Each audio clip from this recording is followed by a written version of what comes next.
MRF Challenge 2017. We're just on quite a busy grid here, getting ready for race 2. My name's Louise Beckett. And I'm David Addison, and we look forward to race 2 of 4.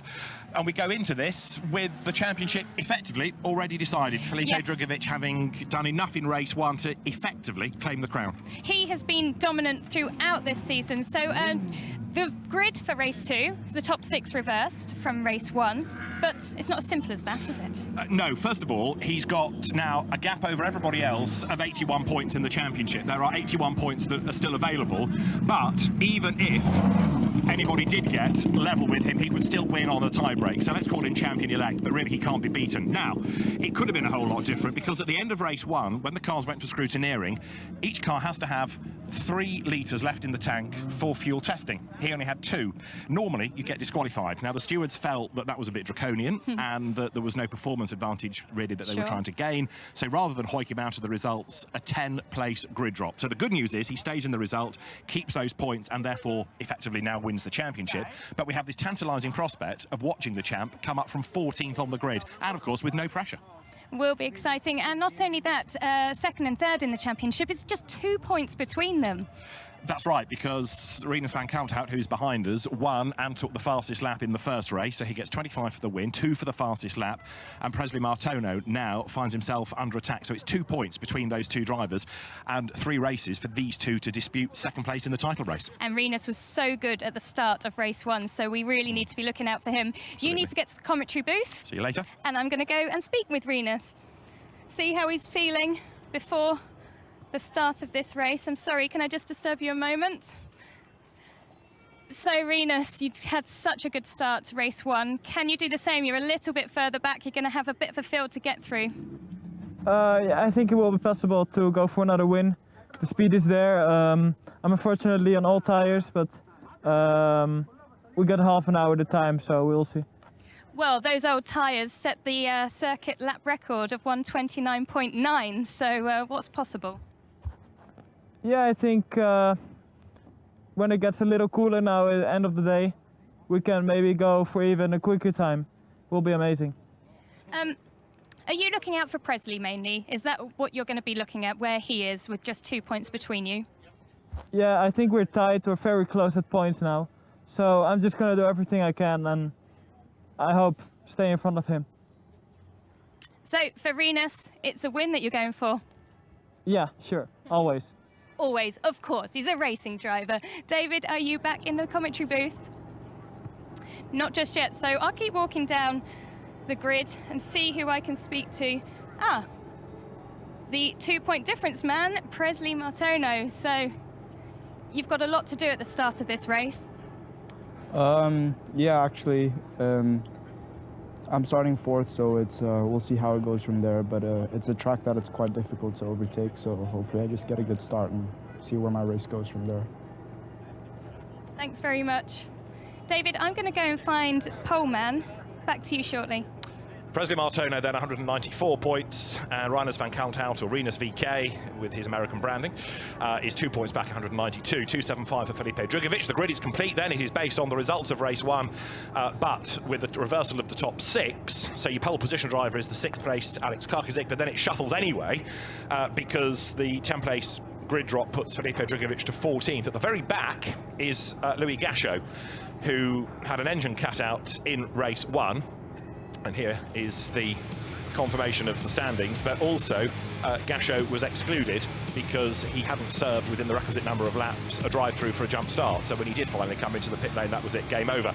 That's how the championship looks. Julian Falchero is a long way back 4th, and then Alex Karkazik 5th. 20-lap race in prospect, but it is Alex Karkazik who will start on pole position, Louise. Alex Karkazik, it certainly is. How's that vision looking down to turn 1? I don't know what you're saying. That's fair enough. He has got a helmet on. How does it look going into turn 1? Quite easy. A lot of space in front of me. I gotta get a good start, and that's it. Thanks very much. A lot of space in front of him indeed. That vision down to turn 1 looks pretty impressive. David, back to you. Does indeed, doesn't it? You see the safety car set off. It will do its lap around to its station, should it be required during the course of this race. The end of the pit straight, you can keep going the escape road there when drag racing runs here. And Alex Karkozik then on pole position with the Singaporean driver Daniel Frost lining up for company second. Julian Falquero is third, Presley Martono fourth, and then Reiners van Kalthout fifth, thanks to this grid drop for Drugovic. And Daniel Frost on the inside of the front row. What can he do off the line? Let's find out. He's with Louise. Daniel Frost, just a few moments before the start of the race, what's going through your mind? Today we're starting in P2, so we're definitely on the good side, and our pace this morning was promising, so definitely we can hopefully try and go for a win, but if not, podium. We saw from race one, the start was very important. Actually, it made the decision on who would win the race. Yeah, pretty much this track is really hard to overtake, so you just have to get a really good start. If you're in P1, basically no one can pass you if you're really consistent and make no mistakes, so that's what we're hoping for, and hopefully no mistakes. Hopefully no mistakes indeed for Daniel Frost. David? The man who was third in the Formula Master Asian Series in 2017 for the Tatius VW combination, and he had a race win in that, as I say, third in the championship. So we have the grid starting to be cleared. At the 1 minute board, engines will fire up, everybody will leave the grid, and 3 minutes to go to the start. So there we have the board to be shown. Engineers start to make their way off. As I say, the last engineer will leave at the 1 minute board when the engines are all fired up. Many of the engineers down on the grid coming from UK or European teams and categories, doing a bit of freelancing in the winter.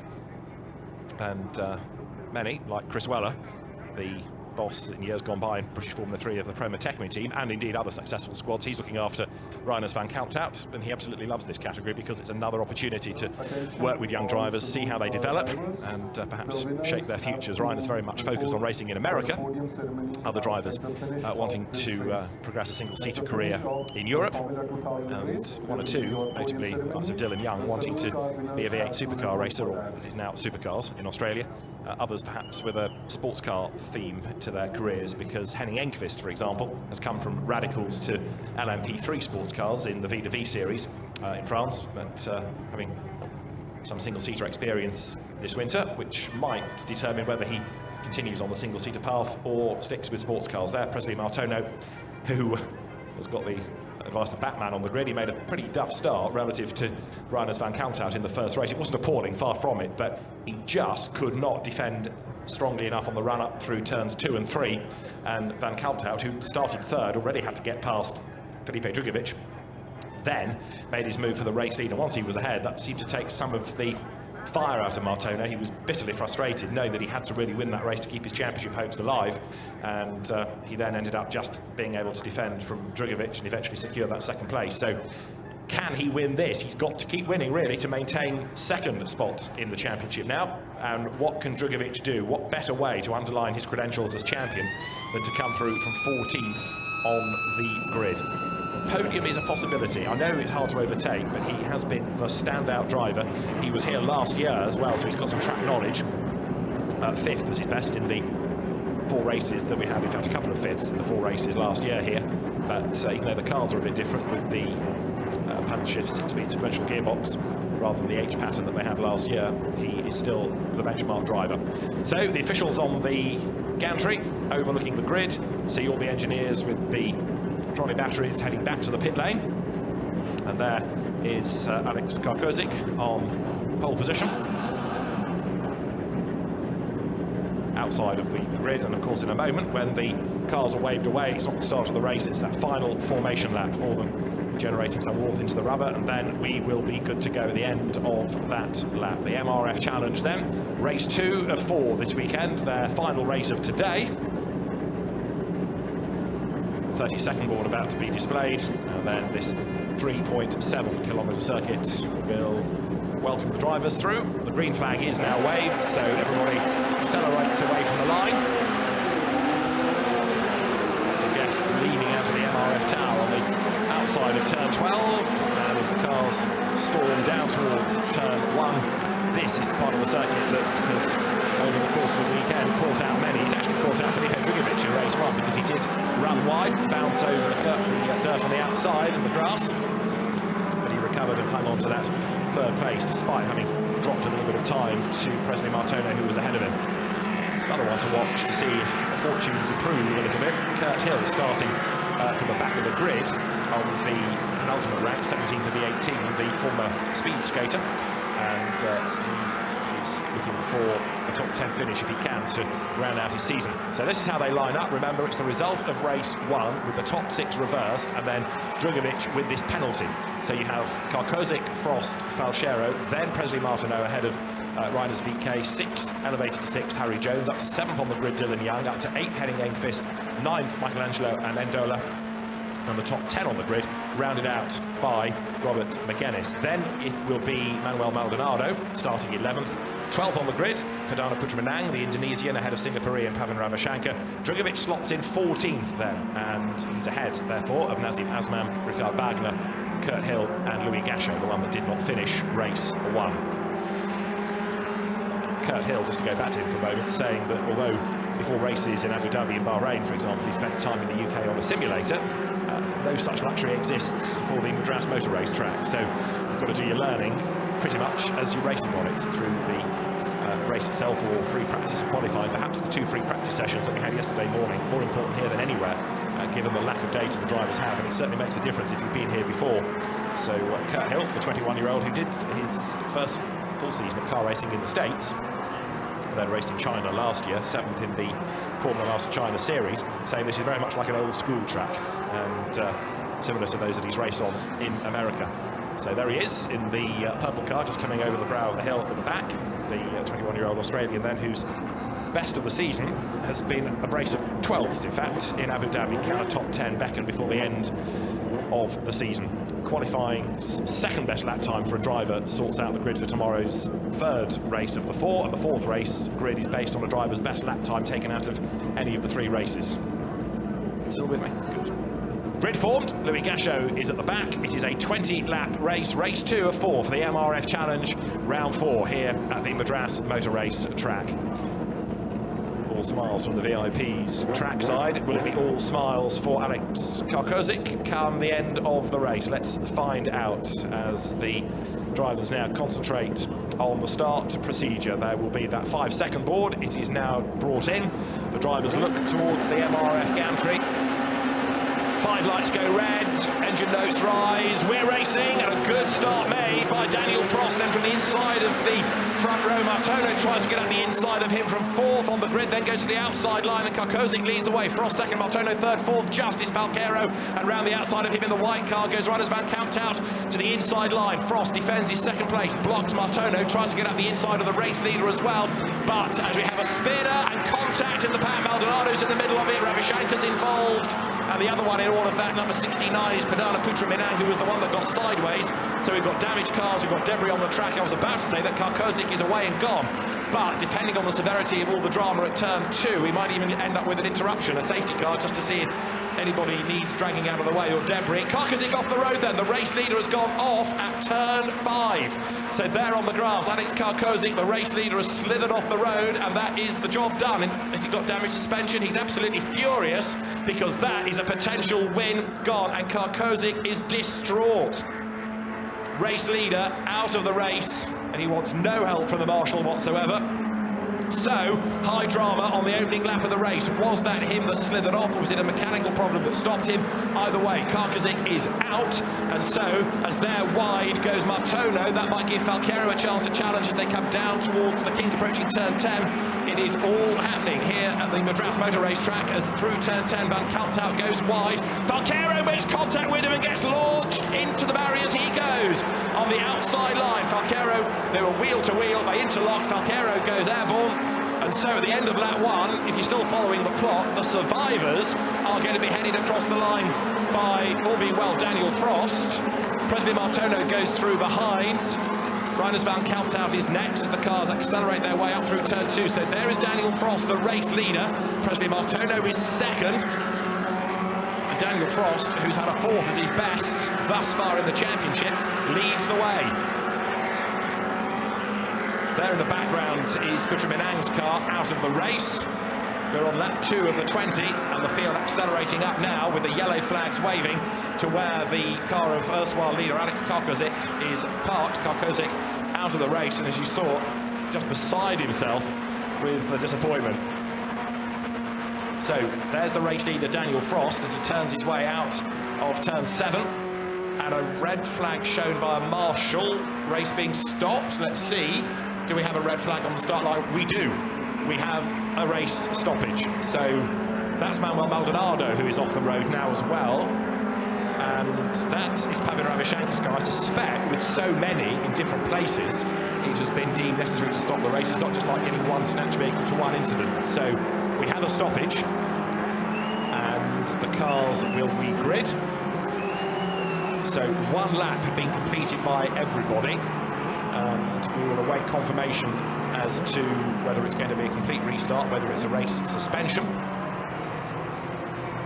and therefore what the duration will be. So, red flag, race stop, cars head back down towards the grid.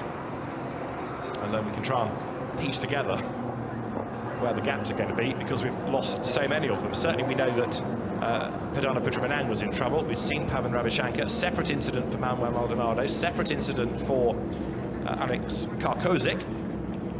So the cars will be held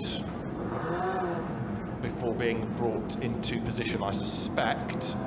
And we are going to, by the look of it, have them gridded up from how they were at the end of one lap. So Louise will be down there in a moment, but for the moment we have drivers, dejected drivers, out of their cars. And as Manuel Maldonado trudges away, Louise is in the pit lane. Yes, I am. A pit lane full of mechanics running all the way back onto the grid, because the procedure is in these circumstances that they do need to start work on the cars again, but down at the grid there's noses going along, everything. So we will soon see what the damage is and what work they have to do before this race can restart. Indeed so, and if it's going to be a complete restart, then there's a chance for some of those drivers that have had problems to get themselves back into position.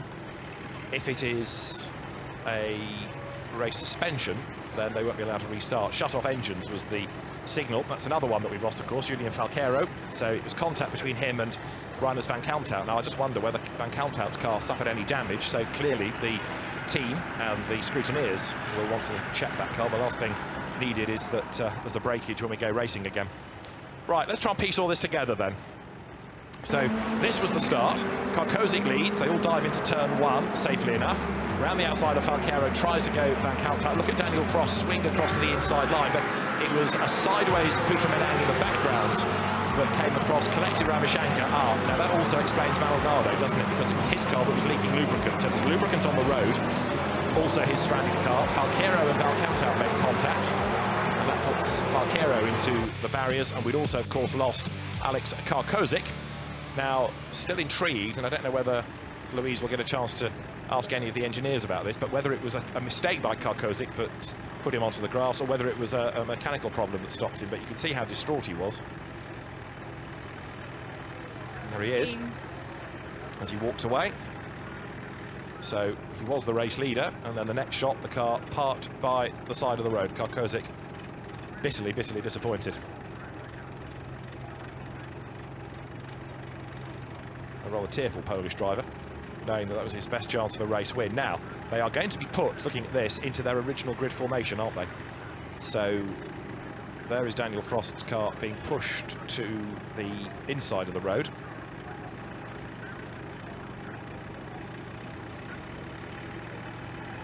And the cars on the 1-by-1 staggered grid then will restart from the original grid formation.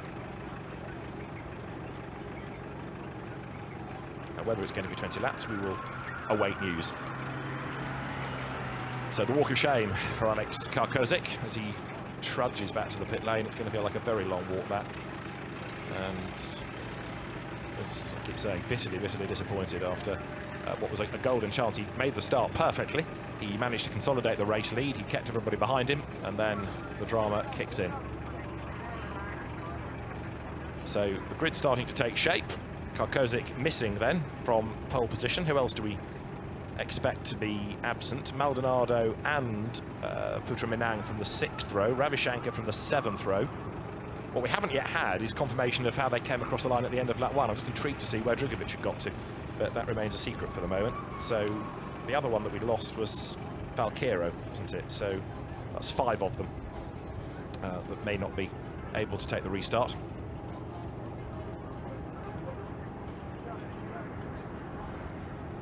So as the grid takes shape, that's Julian Falqueiro's car, broken suspension, so he won't be taking part in the restart. As he and Van Kanthout went side by side. Drivers always tell you it's a difficult track to overtake around this, but proof of the pudding was that. And also it's a narrow circuit, not just the fact that they're slicks and wing single-seaters, which are hard to overtake in anyhow, but when you've got a narrow track, it's even more nerve-wracking for the drivers. Right, Louise is now on the grid. Yeah, I've just spoken to Daniel Frost, who was behind the leader of that car that went off. He said that he spun on his own and then pulled over to the side. I've spoken to the team. Obviously, they have no communication with him, so at the moment, they don't know what's happening either. They did ask if you could do a close-up of the car, so maybe they can take a look, but at this point, nobody really knows why the leader pulled off. Okay, but the evidence of Daniel Frost then, a self-induced spin, and whether there was a breakage that caused the spin, because you'd think, wouldn't you otherwise, that he would be eager to try and make amends to get back into the race. Anyway, he's walking back to the paddock at least, Louise, so good luck trying to elicit a few words from Alex Karkozic. He wasn't that chatty before the race. He'll be in even worse spirits now that he's going to have to be a spectator for it. So it will be a complete restart, and with a few gaps on the grid. This might make life easier for Felipe Drugovic. And there you can see Presley Martono's car. Good to go. And there, the gaps as you go further back. No Maldonado, no sign, of course, of Perdana Putra Minang's car after its big damage. So when I half predicted a safety car, I certainly didn't think we'd end up with a red flag with so many to be retrieved from different parts of the circuit. So the roadside assistance is here for Julian Falqueiro. They do have track racing in India, but not here. So Julian Falqueiro has hitched a ride. There's one car at least dealt with. There is Reiners van Kalpthout, who is 3rd in the championship, just 2 points back from Presley Martono. Dylan Young's car parked behind him on the grid. Dylan, who is a real mainstay of the MRF Challenge, and comes and does his racing in this every European winter. So there is Falqueiro's car on its way back to the paddock. You can see why that's not going to take the restart, because of the rather drunken angle at which the right rear wheel hangs after the contact with Van Kalpthout. That's another one on Louise's to-do list, I think, to go and make sure that all is well with the Dutchman's car. Scrutineers will have had a look, no doubt, as well.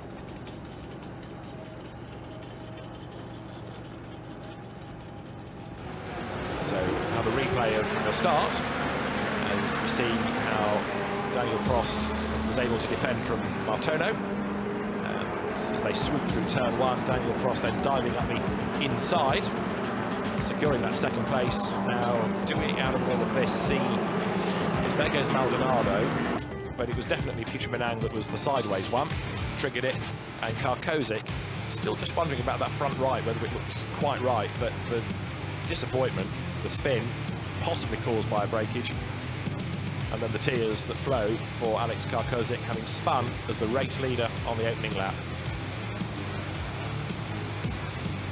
That's the impact, though, that has left 3 cars out of the race and liquid on the road.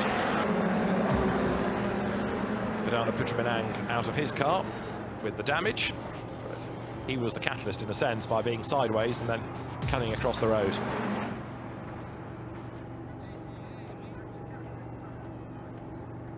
So, grid formed. all that needs to be done now is the recovery of the wrecks, and then we can go racing. But we have not yet had confirmation. Louise may have had it down on the grid as to whether it's going to be the complete 20-lap distance or whether it might be reduced at all. Of course, they've had a formation lap. They've had very nearly 2 laps of racing. I know the second one round to the grid was curtailed, and then there's another formation lap to come, so there'll be a fuel aspect to all of this just to factor in. Henning Enqvist's car ready to go. Former sports car racer in the background, Michelangelo Amendola, the Belgian driver who came into car racing in the Formula Ford competition, the Walter Hayes Trophy at Silverstone.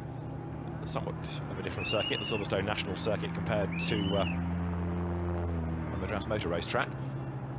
And those on the grid without a car trudge back to their element of the pit lane now and await the return of their driver, and they can assess the damage. But these Dallara built cars, Mountune 2-litre engines, with some work to be done on a few overnight. The championship officials all discussing what happens next, and I think this is the discussion as to how many laps. So how big's the fuel tank, how many laps have we done, and how many can we get away with? And also, of course, there's the need to keep the timetable pretty much on track. We're told 15 laps for the restart, and now the teams will be told the same thing. So 15 laps it's going to be. Chris Weller, though, the black shorts, heads back to his man, Reiners van Kalthout, or as he is when he races in the States, and the brand they're trying to build, Reiners VK. So he goes and gives the message. Chris, for many years, of course, along with Serge Saulnier, was in charge of the Prema Tecne F3 team in the UK that ran the likes of Nicolas Menassian when they had the Renault Power, and then after the Renault days, Chris soldiered on himself and then ran his son in Formula BMW for a time, and now doesn't have to worry about a team, but still enjoys being an engineer, especially in this type of racing. The 15-lap board is there, and so too is the formation lap board as well. Let's go back to the grid. Louise is keeping busy. Well, spirits are still quite high for this race. How are you feeling, Harry, before the restart of it? Yeah, feeling good. I'm pretty hot at the moment in this car. But yeah, how was that carnage at the start of that race? It's nuts. Did you see any of it? Yeah, it was all right in front of me. Yeah, I was lucky to avoid it actually, so yeah, good thing I'm here on the grid without a damaged car. Yeah, I'm sure your engineers and your team are very happy about that. Yeah, certainly. I think they didn't really want to fix a car on the grid, that's for sure. Yeah, they're cheering in the background because they don't have to do so much work at the moment. David, over to you. That's more drinking time, isn't it, if they don't have to do much on the repair front? Now, this is the one that perhaps is of most interest in a sense, because is there anything, as we focus on this, maybe we can zoom in a little bit, that suggests any reason for why Karkozik had his spin? I was thinking about that front right corner, but might be all right after all. But the team wanting a shot of that just to try and assess if there was a reason for the spin. But Alex Karkozik may fess up. As I say, this could be the real challenge of the weekend for Louise, to try and get a few words out of the very disappointed Polish driver. Dylan Young, I mentioned early on, is a real mainstay of this championship. It would not be the MRF Challenge without him, would it, Louise? It certainly wouldn't. Dylan, we've seen you here quite a few years running. Ever seen an incident like that here in Chennai? Yeah, I have actually. It's not that unusual, so yeah, I think we'll even have to watch it on the restart, to be honest. So hopefully we get it cleanly and we'll see how we go. What do you think it was? That everyone was eager to get ahead, or is it slippery, or is there another reason? Yeah, everyone's keen being, to be honest. So a bit slippery, obviously, but you know this championship can be a bit mayhem. So yeah, as I said, hopefully we can have a bit of a cleaner start. Thanks very much. Yeah, we hope for that clean start as well. Indeed, and the engineers hope for that clean start, and the officials hope for that clean start, yes. So Alex Karkozik's car is in a safer place, and we can't therefore be far off the race getting underway. But that's what's left of Pavel Ravashanka's car. So damage to the bodywork, sizable damage, and also to the nose, and suspension I think has taken a bit of a whack as well. So that could be one that's got a lot of work needed overnight. 5 minutes to go then to the restart. 5 minutes before 15 laps for the restart. And so just to make the point again, the gap's certainly on pole position. where there is no Karkozic, there's no Falqueiro on the second row, but on the third row we definitely have the race one winner, Rinus van Kalthout with Louise. We certainly have, and I'm looking at your eye line into this restart, and it's not looking too bad, is it? No, it's not looking too bad. One of the guys I had a little collision with in the first lap before the red flag, but well, I think it's a race incident and we'll see what happens next. Thanks very much. We're getting called off of the grid, so we must go now. Back to you, David. Louise, thanks. So good to hear from some of the drivers as they get themselves ready for this second race. The 3-minute board is there already, so the officials rattling through the countdown. Of course, all the cars have to be on the ground at the 3-minute mark, so if you were doing any work, you had to have done it all by now. And people are going to remain to fire out the engines at the 1-minute board, and then we're good to go. So it'll be another formation lap, and then 15 racing laps. As I say, Falqueiro is missing, so too is Karkozic, so too is Putra Menang, so too Maldonado, so too is Ravi Shankar. So that's 5 gone, and 13 will restart. You know, earlier on I mentioned Kurt Hill looking for a top 10. Suddenly that's looking a lot more optimistic from the back row, isn't it? Because he's got fewer cars to sort of way past. And the same is true for Felipe Drugovich in his quest to get himself up near the front. And I said that wasn't out of the question earlier on either. Again, he's got fewer cars now to have to deal with. But up front, with a clear track ahead of him, what can Daniel Frost do? And the point that Louise was making for Rinus van Kalthout is that the 2 cars that should have been directly ahead of him are non-starting. So there's no Falqueiro on the second row, there's no Karkozic on the front row. In other words, there you can see it quite clearly. Rinus van Kalthout has all that real estate ahead of him. If he makes a decent start, he should be up alongside Martono, but of course a staggered grid means he's so many lengths back from Daniel Frost. So nobody on pole. We have a car second, nobody third, 4th, 5th, 6th are okay. So very shortly we'll get the flag to release the cars onto this last warming up lap. There's the 30-second board. 15 laps, remember, that we have then for this restart.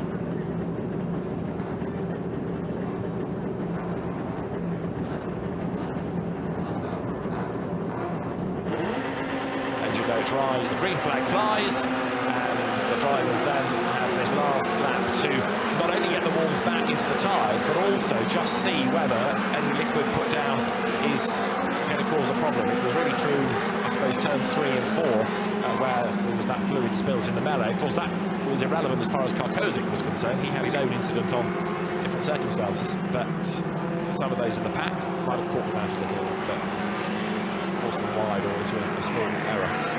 Louis Gasho, another one to watch at the back there, just behind Kurt Hill, the Sydney sider. Louis Gasho, son of Bertrand Gasho, who of course was part of the junior single-seater ranks in the UK before he got through Formula 3000 into Formula 1 for Jordan before his incarceration for his fatal incident with a taxi driver. And after that, he didn't really come back to motorsport, set his energy drink business, concentrated on that, and now looking after his son Louis at Bertrand, who was a Le Mans winner. Johnny Herbert and Volker Weidler. Overseeing his son's career now. It's a bit of a wasted talent, really, after his good results in junior single-seater racing, Bertrand Gasho. Great shame that his Formula 1 career came to an end as it did. Of course, it was a catalyst for the arrival of one Michael Schumacher into Formula 1. And took a seat for Spa, and then soon snaffled away by Benetton. So Louis Gasho there at the back, behind Kurt Hill.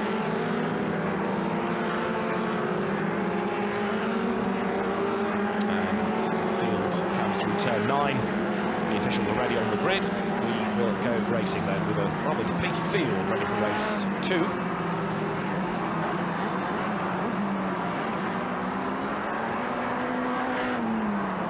And so we are something like 20 minutes after the original green flag lap.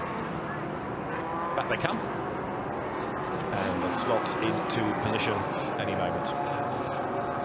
There are the boards for the rows, reminding the drivers where they should be forming up. And Daniel Frost is on the wrong side of the grid, is he not? Now, that could incur a penalty. Let's just get a clearer look at that. If I stand and have a look out of the window. Yes, he's reversing. He knows he's in the wrong place. Had he started there, that would have been running the risk of a penalty for an out-of-position start. He would have been ahead by a car's length and in the wrong place on the grid. He's now in the right place, but Daniel Frost's heart rate will have gone up, and that might just affect how he's prepared mentally for the restart of this race. But he's in the right position now, so all good. 5-second board is displayed. There are the two fighting it out for second in the championship, Presley Martono and Reiners van Kalmthout. Race 2 in the MRF Challenge, take 2, it's go!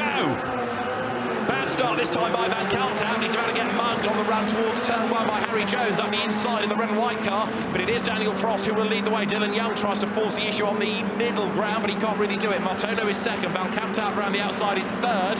Who is going to be fourth? It's Jones ahead of Young, ahead of then Michelangelo Amendola. 1 or 2 run wide as they wriggle their way out of turn 2. And the widest was Nazim Azman there. There's another one heading for the dirt, which is Henning Enqvist coming out of turn 3. But as they swoop their way up towards turn 4 for the first time, Daniel Frost is the race leader. And then in second spot, Presley Martono, but only just. Reiners van Kalmthout is tucked up behind him as they go past the stranded car of the man that led the first attempt to run the race, Alex Karkozik. Out of turn 5 they come. Battle is on for fourth as well. Harry Jones keeping Dylan Young at bay as they work their way now up through turn 7 for the first time of asking them. So Dylan Young having a good run, 6th in Bahrain. You can see though what's going on for second. Martono is under attack from Van Kalmthout as he goes to the outside line down at turn 8. Can't find a way through there though, but Rinus VK's plan is obvious. Try and apply the pressure here to Martono, see if he can force a mistake out of him. He's got Harry Jones tucked up behind him in 4th. Dylan Young is 5th as they drop down to the kink approaching turn 10. Amendola is in 6th spot. And the race leader then, while all this is going on, trying to edge away. Daniel Frost it is who will lead them at the end of lap 1 then up towards turn 12. He's not had a podium finish yet, but this could be his day of days, couldn't it, Daniel Frost? There at the back, making a bit of progress as best he can, Louis Gachot. The leaders go through then. Frost it is leading in second spot. It is Martono. 3rd is Van Kalmthout. 4th is Jones. 5th is Young. 6th is Amendola. 7th then, going into turn 1, it is Drugovic. 7th he is at the end of lap 1. What further progress can be made by the, let's call him the champion-elect, but he's right to all intents and purposes as Young has a look at the inside of Jones. Can't find a way through. So Presley Martono accelerates his way up through the approach to turn 4, but there is the race leader, Daniel Frost, getting away. Looking on is Aaron Maman, the Vice Chairman and Managing Director of MRF, as the leaders swoop their way out of turn 5 now.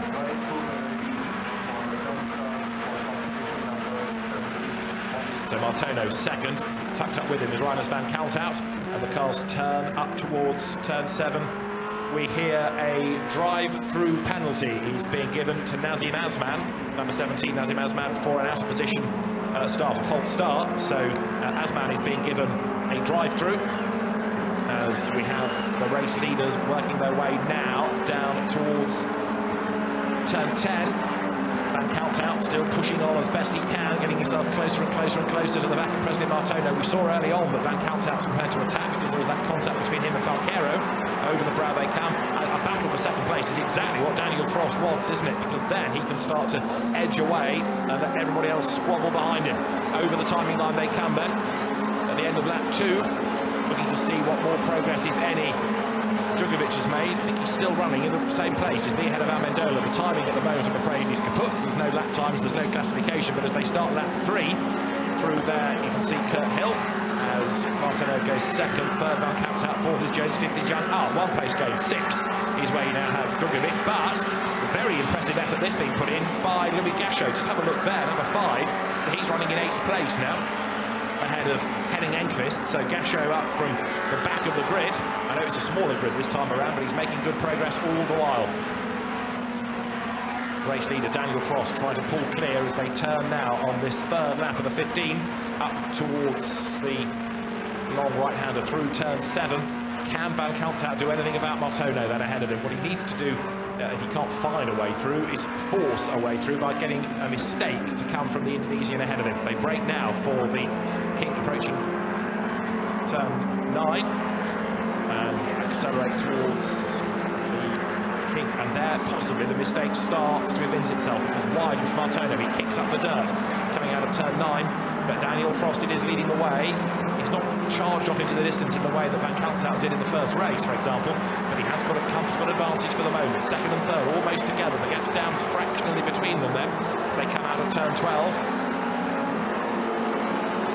Rinus VK, Rinus Van Kalthout on the back of Presley Martono as they go down towards the right-hander of turn 1. There is Drugovic closing up onto the back now of Dylan Young, so he's about to make a move, I think, for 5th place as they accelerate through it. A big off there. Way wide goes Henning Engqvist through the dust, through the clouds of dust, and back towards the circuit he goes. But the Swedish driver, having had a monster moment, is way back now, having lost a huge amount of ground. And he's going to bring all that rubbish with him when he gets onto the track just ahead of Nazim Azman, who is at the back of the pack after his drive-through penalty. So Engqvist here, through turn 1, the car goes, and he saves it, but that trajectory was always going to take him way out wide, and then he thinks, I need to start turning here, so he does, and then the back breaks away. So a sort of Scandinavian flick needed to get the Swedish driver back towards tarmac, and he gets there. Second and third still running together. Martono ahead of the car of Rinus Van Kalthout, and then behind them in 4th place you've got Harry Jones ahead of Dylan Young, ahead of the champion of this season, Felipe Drugovic. There he is, the Brazilian driver, closing on the Australian. So can we get Drugovic up to the podium? 15-lap race, we're on lap 4 at the moment as the cars wriggle their way up through turns 10 and 11, and Drugovic is closing all the time onto the back now of Dylan Young. Race leaders come through. Is the gap down? Pass, because there's no timing to confirm it, but the eye would suggest that a little bit nearer this time is Martono than he was a lap back. Van Kalthout going with him. Here's the fight for 5th. Dylan Young and Felipe Drugovic running together. Drugovic pulls out, has a look, pulls back in again. And so now as the cars come through turn 3, Dylan Young for 5th, Felipe Drugovic for 6th, the 2 to watch. Now how's Gasho getting on as well? Been a very good run by Louis Gasho so far to get 7th away from Michelangelo Amendola. But Daniel Frost is driving very impressively indeed up front at the moment. He's been a regular in the last 12 months in the Formula Master Asia series for the Tatjas-built Volkswagen engine cars. 3rd, he had a race win in that. He also had a couple of races in Japanese Formula 3. He had an outing in the Dome chassis, the F110 Dome. And he came from the Southeast Asia Formula 4 Championship prior to that. So here, he's not yet had a podium in MRF Challenge. He leads, but I would offer you the fact that Martono is getting closer once again. Is he taking Van Kalthout with him? Probably not, actually, because now as Martono pushes, sensing the chance of a win, he's just edging away slightly from the man behind him. There is Van Kalthout in 3rd place.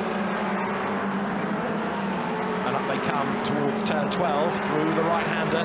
Martono is chipping away all the time. Up past the pits they come. And let's hear from Louise down in the pit lane. After that incident, or you saw what was happening in front of you in car 28, so tell us from your point of view. Yeah, it was quite unfortunate because I felt like a passenger. There was a crash in front of me with 2 cars. I did my best to avoid it, but it was right in front of me, so I really had nowhere to go. So yeah, it's quite a shame. How much damage to the car? Yeah, there's some reasonable damage to the car, but not as bad as some of the rest. So yeah, it's going to be a late night for the boys. But yeah, I'll make it up to them tomorrow in race 3 and 4. Okay, thanks very much. Thank you. Good attitude, isn't it, from Pavel Ravashanka to make it up to the team, to the boys, with 2 good races tomorrow. But disappointment, he's out, having been involved in that first incident that was part of why we had to have the red flag to get all the ranks cleared out of the way. So the race order remains the same. Daniel Frost ahead of Presley Martono, and then in 3rd place Rinus Van Kalthout as the cars accelerate now down towards the approach to turn 10. Rinus VK doing his level best to get onto terms with Presley Martono, but it's just not happening for him. We're on lap 6 at the moment, by the way. Coming up towards turn 12.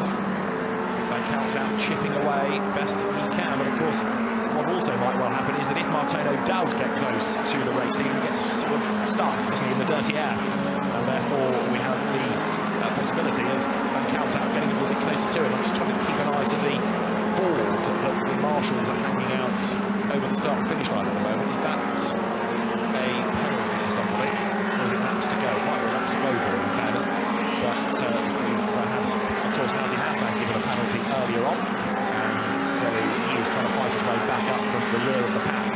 No dramas though still for Daniel Frost. He leads the way. The Singaporean driver up front, Presley Martono second, Reiners Van Kalthout third, Harry Jones fourth, and Dylan Young fending off the champion Felipe Drugovich. There you've got Kurt Hill, number 96, the Australian driver, new to MRF Challenge and of course completely new to this circuit, and just up ahead of him is the German driver Richard Wagner, regular this season past in the German Formula 4 Championship, the ADAC F4 Series. He's also raced a Formula Renault chassis within the V2V single-seater championship, so trying to do as many miles as he can is Wagner. Kurt Hill sprints through. He's been another of those in the Formula Master China Series, 7th in that he was in 2017, also had a race in the Asian Le Mans Sprint Cup. And like Wagner, new to this circuit, so a good little tussle between these two as they drop down towards now the turn 8-9 sequence. Kurt Hill a little bit wider, a little quicker as well through turn 8. Nazim Aslan behind them trying to recover after his penalty. Right, there is Drugovich on the tail of Dylan Young, but now look, they're both being caught by Louis Gachot. So Gachot comes over the timing line as the leaders now start lap 7. Through they go once more. And up towards turn 2, just while Drugovich plans his next move. Let's head back to the pit lane. Louise is being very busy. Yes, Manuel Maldonado has made it back to the pit lane. First of all, you're okay? Yeah, I'm alright. Just a bit of a shame that I got involved in that little accident that happened there. There's no way I could have avoided it, but yeah, that's racing, I guess. So what did you see in front of you? Car is spinning, I try avoiding it, and then next thing I see is someone just come up the side of me and ruin my race, yeah. But you're still smiling. Yeah, I mean, I can't really do much. It wasn't my fault, so I'm not going to be so harsh on myself for this race, but yeah, looking forward for the next one so I can fight back. Good way to look at it. How much work do the mechanics have to do? Yeah, quite a lot. It's big damage in the car, so hopefully they'll try get it fixed for tomorrow, and yeah. There was definitely no way that car was coming back onto the grid then? Yeah, definitely no way that was going to go back. Thanks very much. Well, we'll see you tomorrow for race 3. Thank you. So, Reiners Van Kalthout presses on, despite the fact, of course, that he was involved in the tangle, but seemingly no damage done to the car after its brush with Julien Falqueiro in the initial start of the race. The leaders come across the line, accelerate through, and as they do so, Daniel Frost, conscious of the pressure behind him, maintains this advantage all the while. So through the turns, there is Dylan Young, behind him is Felipe Drugovich, and Louis Gachot, all fired up, is getting closer and closer and closer all the time. Drugovich, of course, is a bit stuck. He can't find a way past Dylan Young ahead of him.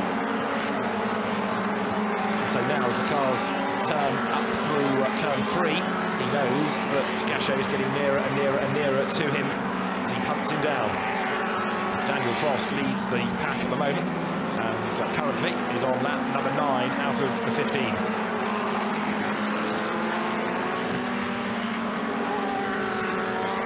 Through turn 5 go the race leaders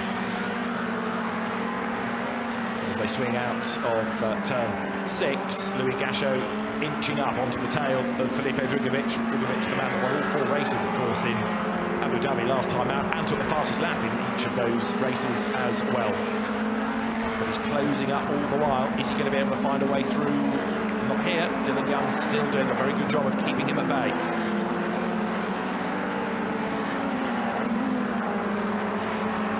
So Drugovich, the champion, having to try and use all of his experience at this circuit, and he was here last year, and all of his guile to find a way past Dylan Young as they are about to come down up towards the completion of lap number 9. The race leaders go over the line. Frost, Martono, Van Kalthout, the order. Harry Jones ahead of this little battle, doing a very good job hanging on to his 4th place.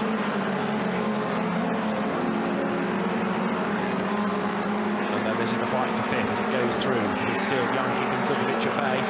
Is Gachot with them? Not quite, but he's not very far off, is he? He is closing, closing, closing all the time.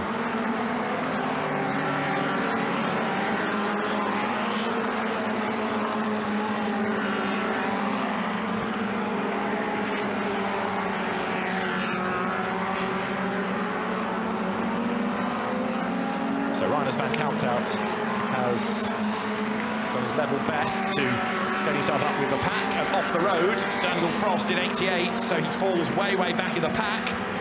And a real shuffle then takes place because Daniel Frost gives away a race lead.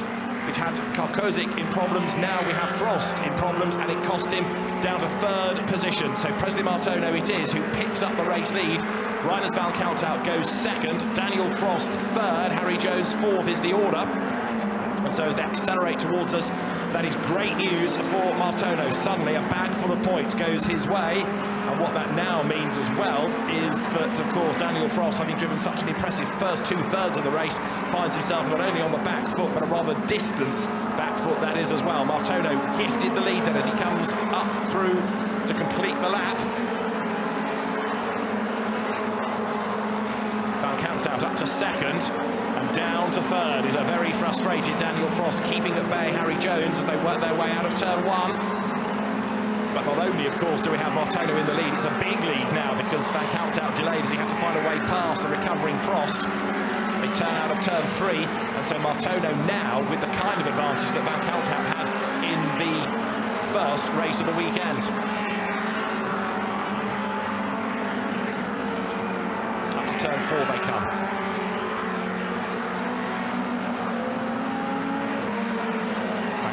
Pushing hard, but Martono now grinning from ear to ear because it didn't really look likely as though he was going to be able to do much about the race leader. He was chipping away, but now he's been handed it on a plate. Through he comes.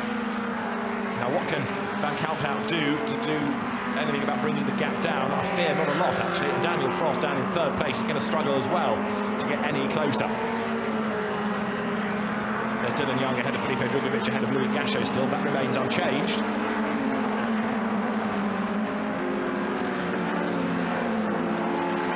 They turn, and now down towards turn 10 they will accelerate. There you can see Drugovich crawling all over the back of Dylan Young, but Dylan is doing a very good job here of defending. Bear in mind the man he's got behind him has had 8 wins in the championship this year. Bear in mind he is the champion, and yet Dylan is keeping him at bay. He's not making a mistake or anything like that. And there's Louis Gasho closing all the time.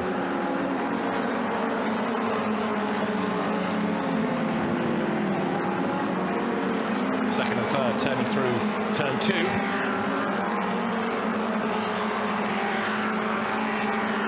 Harry Jones running in that 4th place, inching up onto the back of Frost, whereas you've got Young, Drugovich and Gasho, and if Louis Gasho arrives on the scene now, that's going to help Dylan Young because it should relieve a little bit of the pressure from him. So there you've got the frustrated Frost, regrouping, getting away from Harry Jones, but having fallen back into that 3rd place. What, if anything, can he do about Van Countout now? We're on lap 12 of the 15.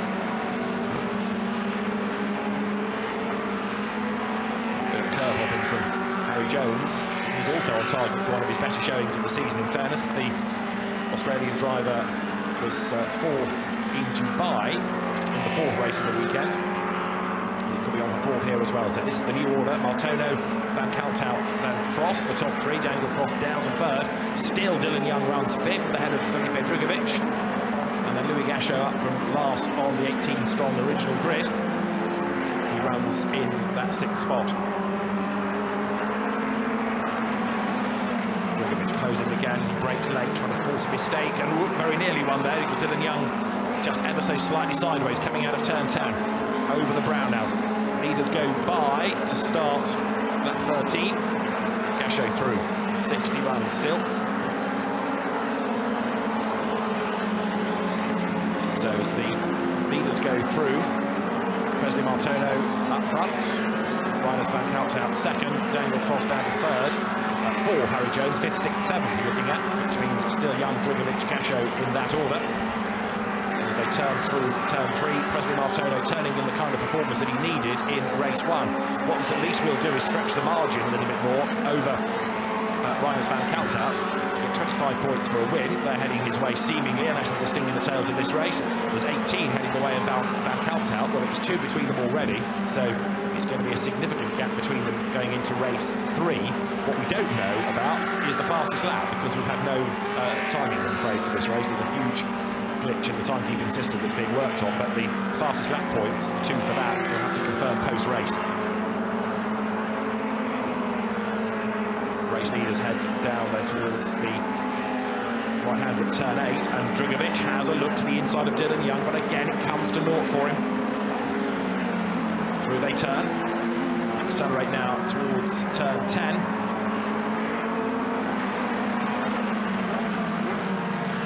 Nose to tail, Dylan Young, so with a lap ago, driving a very solid race here, not cracking under the huge pressure being applied by Felipe Drugovic as they come down towards turn 12. The leaders have already gone through.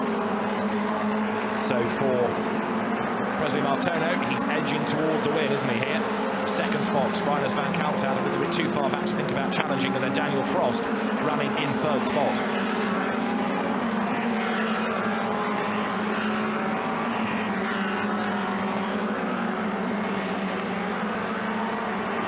So Felipe Drugovic, who will go into tomorrow's first race with a grid based on a driver's second best qualifying time. And there is the architect of the success of this championship, Aaron Mammon, the vice chairman and managing director of MRF Tyres, which of course doesn't just look after this championship. Cars in all the support races are shot by MRF. MRF providing tyres for bike racing in this country and rallying. And of course a growing presence in the UK. A spin for Kurt Hill. And that means that he goes a lap down now as others come past. Oh no, sorry, that was Nazim Azman going past, wasn't it? So he stays on the lead lap, apologies, but a spin for Kurt Hill costing places at least. He rejoins, and this is how he did it. Behind his race-long rival Richard Wagner, he's looped it, coming through turn 2. And there, after his drive-through penalty, is Nazim Azman, who picks up one spot.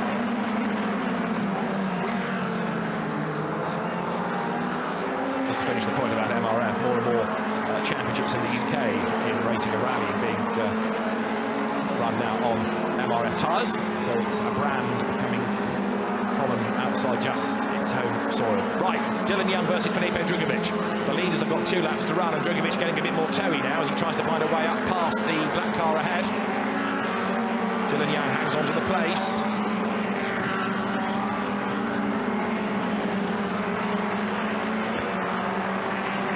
See that Gasho is just falling away ever so slightly. Drugovic having another charge here. Gasho having got a bit stuck behind Drugovic in the way that Drugovic was stuck behind Dylan Young. So he's dropped back. Confirmation that we're now on the final lap of the race as the officials have the board to hand. So it's going to be a win for Presley Martono in this second race of the weekend. And as far as the Indonesian is concerned, it will be the second of the season, as off the road now goes Wagner, and also involved in all of that was that. Let's see who was involved. I had a feeling it was Drugovic, but I can't believe it was 17. It is Nazim Azman who is off the road. So the Malaysian driver who just gained a place from Kurt Hill falls foul of Wagner and goes off the road. So Presley Martono set for win number 2, and drama right the way to the very end as they come now into turn 12, heading up towards the timing line. The checkered flag waves, and Presley Martono takes, in the end, a comfortable win in the second MRF Challenge race of the day. Through in second spot, Reiners van Kalthout, and then across the line in third, the man that led the first, 2/3 of the race, Daniel Frost. It's still his best performance of the season, but it could have been so much better, and he'll be hugely frustrated. 4th goes to Harry Jones, 5th Dylan Young, fending off Felipe Drugovic, 7th Louis Gasho, 8th is Michelangelo Amendola. In 9th place will be car number 9. Over the timing line there you see Robert McGuinness, the American, and Presley Martono very pleased indeed about that. Reiners van Kalthout a bit frustrated that he'd lost ground and couldn't stay with Martono. And Daniel Frost, even though he's going to be on the podium, will be very disappointed indeed, because that looks like it was going to be his race until it all unravelled at the 2/3 mark. But there'll be some stories to tell, of course, when they get back into Parc Fermé.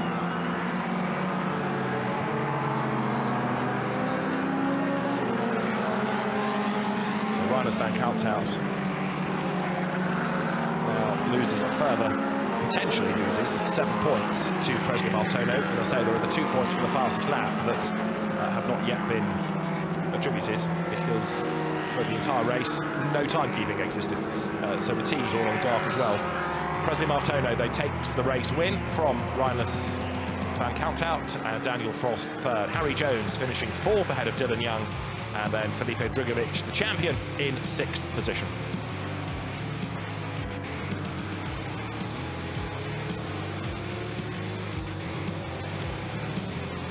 So confirmation of how the top 6 crossed the line, subject to anything post-race like we had in race 1. So Drugovic, still a good drive from 14th to 6th and 18th to 7th. I'm taking their original good positions here, not taking out the non-starters, for Louis Gachot up into 7th place from 18th on the grid. So very cosmopolitan look. Indonesia from the Netherlands, from Singapore, then the 2 Australians, and Brazilian Felipe Drugovic rounding out that top 6.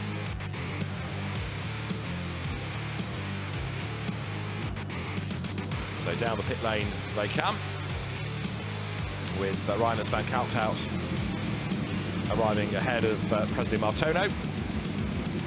The race winner will go for the winner's board on the checkered flag area, and then the 3rd place driver, Daniel Frost. One of those bittersweet results, his best, but knowing it could have been even better still. Presley Martono, a happier man this time around, one hopes. Steps from the car, very arty top to the crash helmet. There's Daniel Frost in the background. Martono is a happy man this time. Jumps down from the car.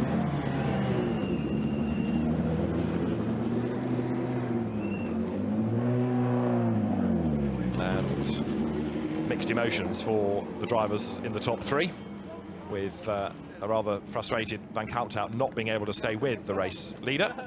And of course, a big frustration for Daniel Frost. So the requisite sponsors patches put on the overalls, ready for the podium. Presley Martono about to make his way across to the podium, but not until he's heard or had a word with Louise. Now let's find out about Daniel Frost. He did lead, and then what happened? He's with Louise. Yes, it was a good performance, and you really did keep them at bay for the majority of that race. And I can see the disappointment in your face. What happened?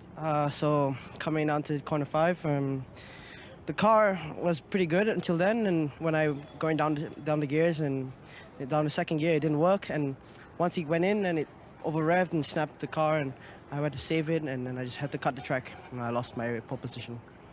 But you did make the podium, even with those issues. Yeah, I'm really glad for that, but I mean, next time we probably can get P1, but yeah, I'm really glad. First time for the podium in MRF, that's really good. Okay, thank you. I'm going to go and find P2, and back to you, David.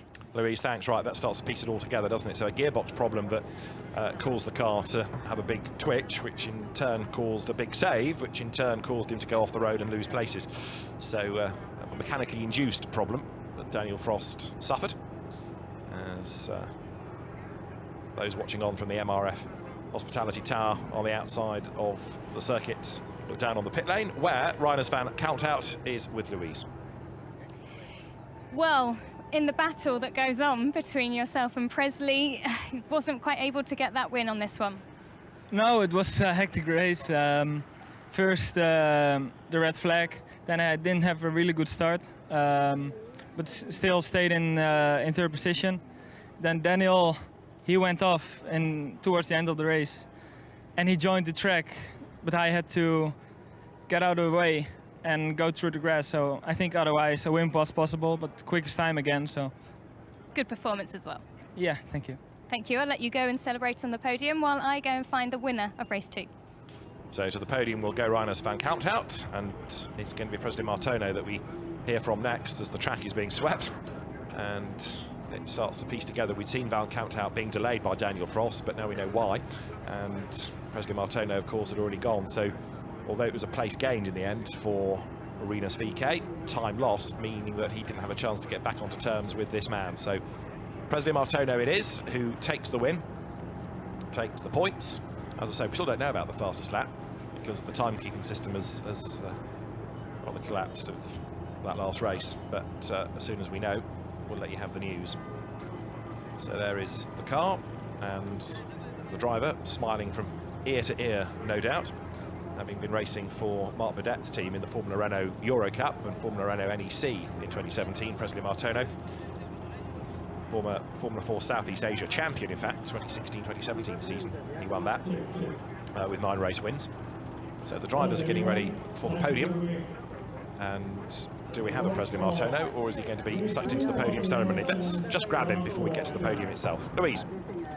Well, we were just saying to Rinus that in the battle between you two, it's 1-1 now. You've got that win. Yeah, it was actually a hard race because he was fast. Daniel was fast in the beginning, but I just kept calm and was behind him and got past him at the end. He went off, so just try to get that win, and I got that win, so it's good. Perfect example of sitting tight and just being there ready to take advantage. Yeah, obviously, because you know, it's really hard to overtake in this track, so the best thing you can do is just pressure the guy behind and front, so I think I did a pretty good job in that, so thanks to everyone who helped me.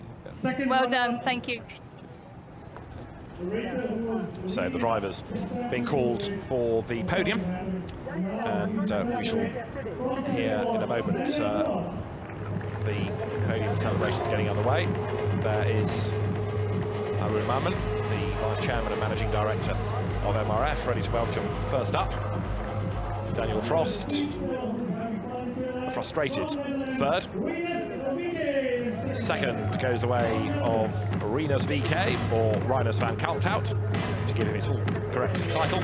And for the top step of the podium, it is going to be, for a second win of the season, Presley Martono, who stretches that advantage for the runners-up spot over Van Kalthout in the title race.